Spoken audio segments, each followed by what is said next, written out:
책임이라는 무게를 그는 아직 몰랐습니다.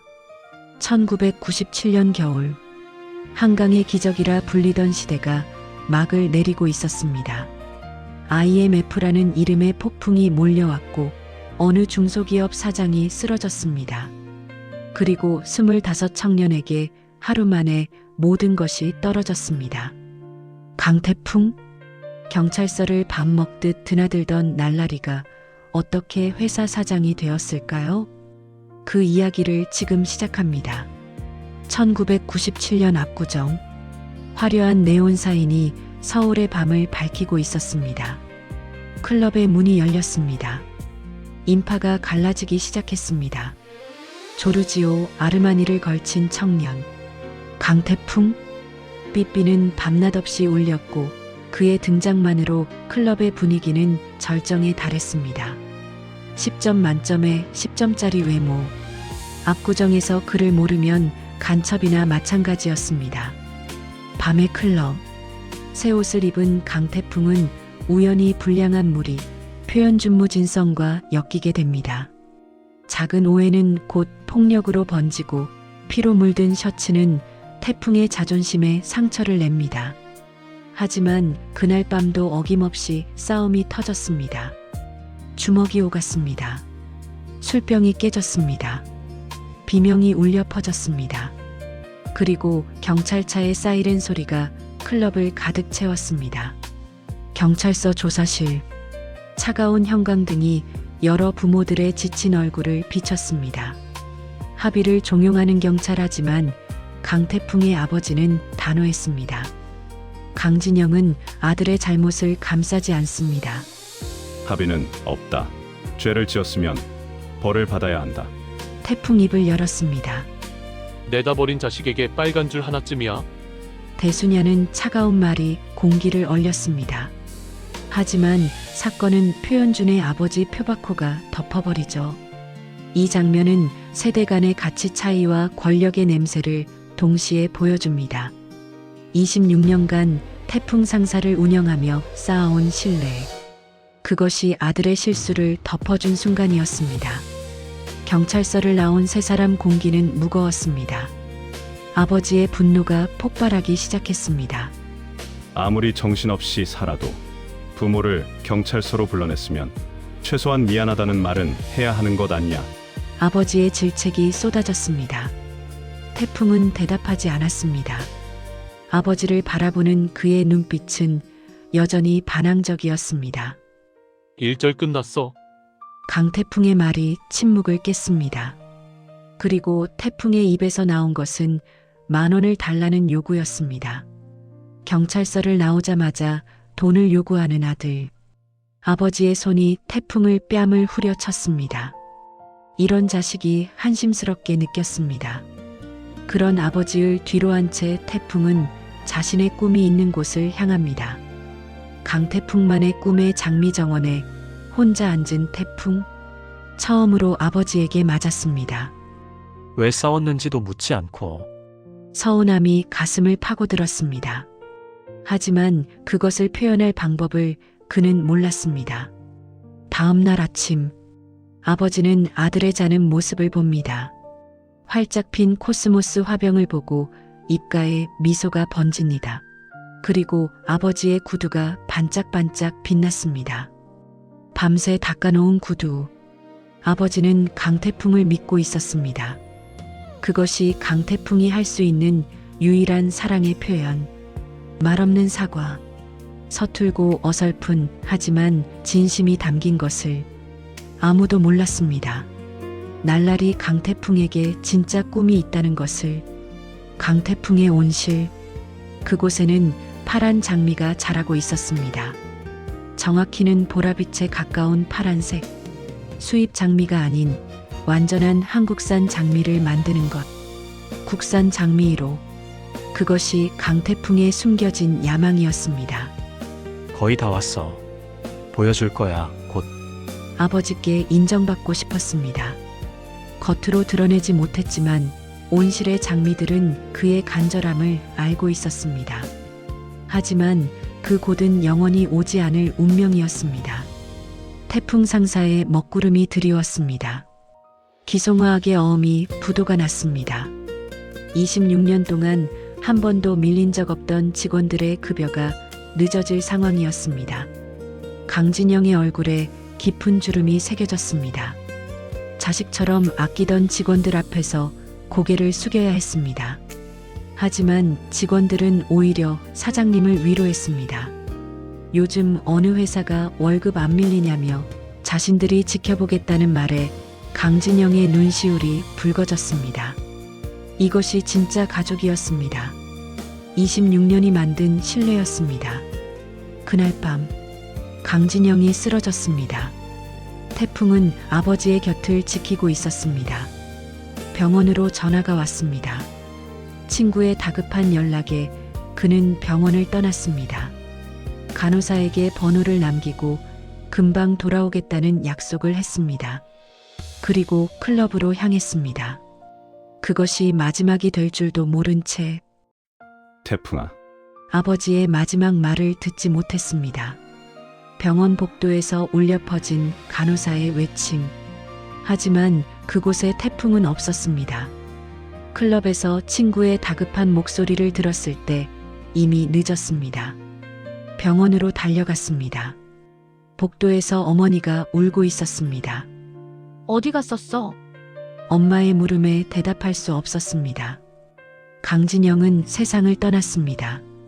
아들의 마지막 모습을 보지 못한 채 그날 밤 TV에서는 IMF 구제금융 신청 뉴스가 흘러나왔습니다. 대한민국의 신화가 무너지는 순간 한 청년의 세계도 함께 무너져 내렸습니다. 아버지도 나라도 모든 것이 동시에 무너졌습니다. 집으로 돌아온 태풍을 맞이한 것은 전기가 끊긴 어둠이었습니다. 보일러도 멈췄습니다. 춥고 어두운 방에서 태풍은 처음으로 현실을 마주했습니다. 아버지가 떠난 회사 의자에 앉아 테이블에 액자를 보다 회사 금고를 발견했습니다. 한편 회사의 격리로 일하는 오미선은 퇴근 후 검정고시 학원으로 달려갑니다. 단돈 5,000원이 모자라 등록을 못하는 현실, 그녀의 삶 역시 IMF의 그늘 아래 있습니다. 4만 원이요? 네, 다음 달엔 꼭 드릴게요.